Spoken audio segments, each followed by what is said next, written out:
Professor Gustavo Macedo, na sua opinião, então, como é que é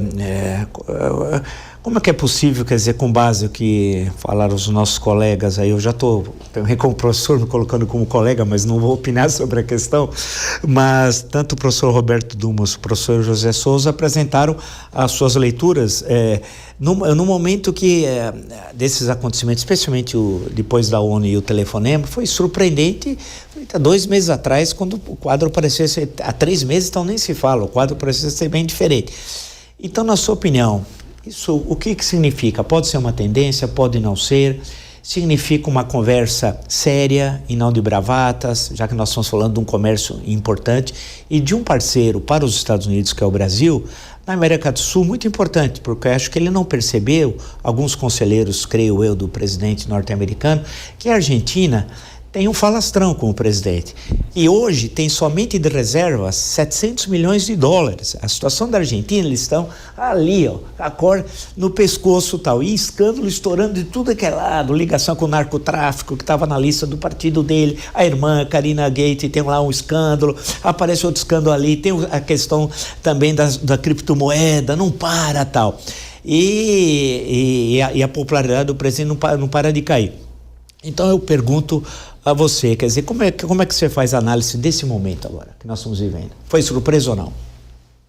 Olha, Vila, bom, primeiro uma boa noite, aqui é bom estar com vocês, vê-los novamente.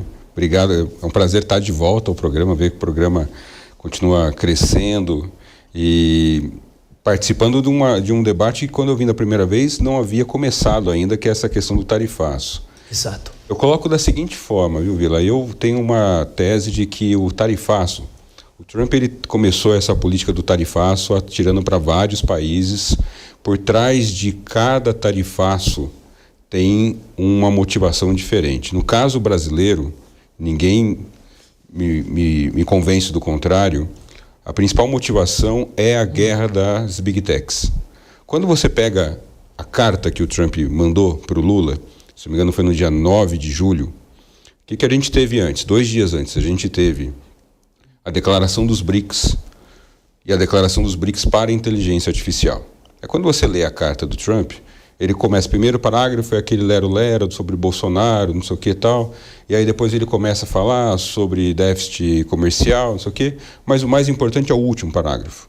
O último parágrafo é a hora que ele pega e fala sobre regulação de tecnologia e plataformas sociais, que é o que para mim está em jogo aqui. Ficou muito claro que, na verdade, ali foi uma bravata. O presidente norte-americano está acostumado a jogar pôquer, ele vai para cima, ele testa, ele quer ver se você tem carta para você continuar na rodada. Ele tem, como se fosse na metáfora do pôquer, ele tem muitas fichas para poder apostar, então ele vai subindo a aposta e ele tenta fazer com que você desista daquela rodada, daquela partida, que ele percebe que você tem mais a perder do que ele, né? E foi mais ou menos o que ele fez desde então.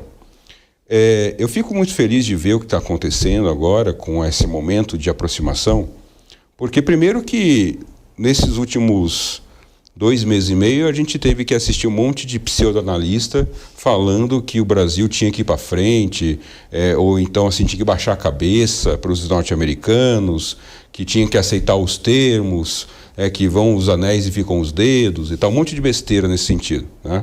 Porque, como você bem colocou, a gente tem 200 anos de tradição.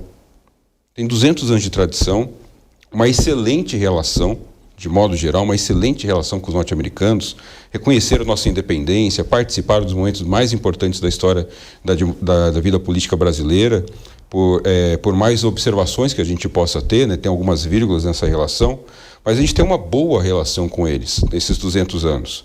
Então, o que a gente percebeu? A gente vê uma política externa liderada por uma diplomacia que está acostumada a lidar com os norte-americanos e que ela fez exatamente o que tinha que ter feito. Ela ficou na dela.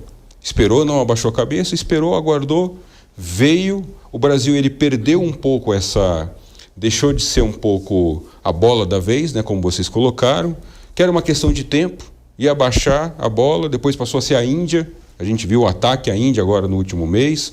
O presidente Donald Trump, ele não tem eleitores, ele tem seguidores. Ele, como o Zé Maria colocou agora há pouco, ele vive muito das bravatas, da viralização, ele vive muito, né, dessa audiência. Ele precisa ficar alimentando novas polêmicas nesse sentido. Então eu acho que agora o que a gente teve? A gente teve, de fato, uma preparação por parte da diplomacia profissional. A gente soube também que teve uma importância muito grande, a gente teve pelo menos 3 lideranças empresariais brasileiras que estavam participando também, que organizaram, ajudaram a costurar, o Joesley Batista, o Lehmann e outros participaram. Então eu acho que agora é um momento de calma, de trabalhar com calma, baixar a bola, tentar negociar a tarifa dos 10%, e diminuir um pouco, fazer contenção de danos. Né? E esperar o que vem agora, porque a gente não pode esquecer que a gente só tem 8 meses de governo Trump. Tem ainda tem mais de 3 anos.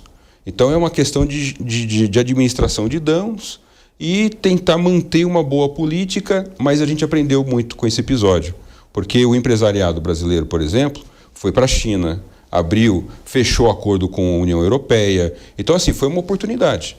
Nesse sentido também foi uma oportunidade. Então eu acho que o Brasil sai fortalecido desse episódio, porque o Brasil ele expandiu o seu leque de parcerias comerciais, tá?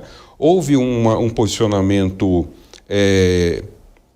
orquestrado por parte dos nossos poderes federais, uma declaração por parte do Congresso na época, o STF apoiando, o Executivo administrando. Então eu acho que o Brasil sai fortalecido para essa negociação. Só depois recuperar essa questão que o Dumas trouxe sobre o Rubio. Isso me preocupa bastante, porque ele é provavelmente o próximo candidato à presidência. Diferente do Trump, que não tem mais nada a perder, porque não vai ser eleito, ele provavelmente é o próximo candidato do Partido Republicano. E ele pode querer radicalizar. Só lembrar quem nos acompanha, porque a gente sempre faz alguns parênteses que são importantes no campo histórico, é lembrar que o ano que vem os Estados Unidos completa 200 anos da independência. 250 anos da independência, e justamente eu fico sempre brincando se Washington, Jefferson, Hamilton, Franklin se conhecesse o Trump, o choque que certamente teriam, tal, porque são pessoas, é uma tremenda geração brilhante, né, daquele momento da independência, depois toda a discussão dos federalistas, é um grande momento no campo da política, tal. E lembrar que no centenário da independência dos Estados Unidos, 1876, o único chefe de Estado estrangeiro convidado foi o imperador do Brasil, Dom Pedro II. Então, lá foi a segunda viagem ao exterior do imperador. A primeira foi em 1871, a segunda em 76, depois ele vai à Europa, até Terra Santa, depois volta ao Brasil, e a última viagem já é próxima ao final do Império, já em 1887, 88. Mas no caso norte-americano, é importante porque ele percorre e recebido com honras em várias cidades norte-americanas, e lá que conhece o famoso episódio do Graham-Bell e o telefone, né? Então é só para mostrar que essas relações, elas são antigas, e tem as relações culturais, especialmente do século XX, e mais ainda a partir da política da boa vizinhança, com a ida de intelectuais e artistas brasileiros aos Estados Unidos, e o inverso também ocorreu. Orson Welles é o caso mais conhecido, e a relação que nós temos, Brasil, com a cultura e com a contracultura americana também, produzida no final dos anos 50, literatura beat e por aí vai. Estou só dizendo isso para mostrar a complexidade, porque tem gente, como o Gustavo bem lembrou, que fala com a maior autoridade sobre assuntos que não tem o mínimo domínio, né? Mas disserta, a gente fala assim, puxa, deve ter feito tantas leituras, tantos estudos, mapas gráficos para chegar a essa conclusão. Nada, ele chutou, né? Como dizia minha avó, ele fala porque tem boca, né? Então é um problema. Perguntar ao professor Roberto Dumas, antes da gente entrar, eu acho importante essa questão no Marco Rubio, que você muito bem destacou, mas a questão dos novos parceiros, nessa discussão que o Gustavo mesmo lembrou também. É um momento, é uma oportunidade que nós temos para finalmente fechar o acordo, o Mercosul-União Europeia, que esse acordo também é interminável, essa discussão, ou não, nós temos de rever toda essa questão do acordo, isso não tem nada a ver com a discussão das nossas relações com os Estados Unidos. Qual é a sua opinião? Não, tem, veja, o timing é perfeito. Nós estamos discutindo o acordo Mercosul-União Europeia já há 22, 23 anos, e temos problemas do nosso lado e temos problema do lado, principalmente da Irlanda e da França, que sempre tem o aspecto do agronegócio. Agora, se a gente falar também do nosso lado, a gente fala muito da coisa da reindustrialização. Olha, o problema do Brasil é que falta industrialização. Mas o problema está durando há 22 anos. Então, por exemplo, se a gente for falar alguma coisa aqui de industrialização, vamos falar sobre a educação. O Brasil é um dos países que mais investe em educação no mundo. Só que ele investe em percentual do PIB. E a gente investe muito mais no setor universitário do que no setor fundamental. Nós investimos mais ou menos se eu não me engano, 7 ou 8% do PIB, é um dos maiores do mundo que a gente investe. Mas investe muito mais na universidade. Os países que deram mais certo no mundo investiram muito mais no fundamental. Então, todo esse tempo que nós tivemos, de 22 anos, por que nós não mudamos a nossa agenda e transformamos num bom profissional, num profissional produtivo? Outro problema, por exemplo, que a gente tem aqui, a gente demora, por exemplo, o Macedo colocou muito bem, nós estamos fazendo base dos acordos comerciais, mas nós estamos fazendo acordo comercial justamente no momento onde a faca está no meu pescoço. Eu fiquei dependente da China 30% e isso parecia um momento de regozijo. Gente, 30% de dependência, não estou falando mal da China, não estou falando mal dos Estados Unidos, não é isso. Mas quando eu trabalhava em banco, a gente falava nada de depender mais do que 10% em qualquer segmento econômico. E o outro problema, 50% da população brasileira não tem acesso ao saneamento básico. 90% da população da região norte não tem acesso ao saneamento básico. Outro dia eu falei com um economista, ele falou, isso aí não é questão da economia. Como não é questão da economia? Essas crianças que vivem justamente sem saneamento básico, sem tratamento de esgoto, ela vai ter problema de criança. Ela vai ter vômito, diarreia. Eu não vou produzir um bom trabalhador. Em 20 anos não deu para cuidar disso daí. E agora a gente ainda está falando que nós não vamos industrializar. Eu poderia ter feito um bom trabalhador, mas ainda estou construindo trabalhadores neurobiologicamente prejudicados. Prejudicados. Então você tem um tempo de 22 anos, uma geração que o Brasil não se preparou, que ainda fica naquela discussão. E ainda temos mais 10 anos, se não me falha a memória, para reduzir 98%, 90%, 99% as tarifas. Claro que tem o lado da Europa. A diversificação é importante. Em nenhum momento eu advogo que a gente fique dependendo de 30% de nenhum país.